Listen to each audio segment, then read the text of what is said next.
Before jacking up a car, park it on a hard, flat surface, such as a level parking lot or driveway.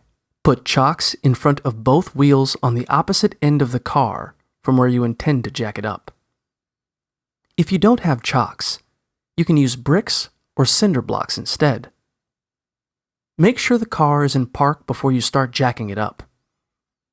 Look under the car for the closest jack point to the tire you want to raise up.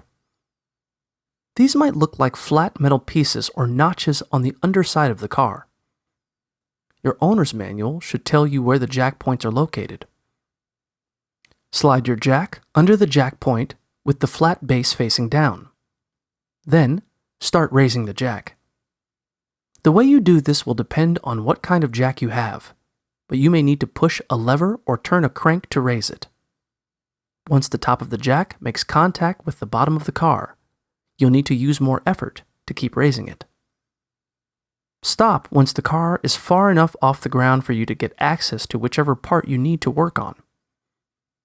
If you need to be underneath the car, put 2 jack stands under the car near the jack for extra support in case the jack shifts or collapses. When you're done with your work, raise the car up high enough so you can easily remove the jack stands. Then slowly lower your car back to the ground and remove the jack.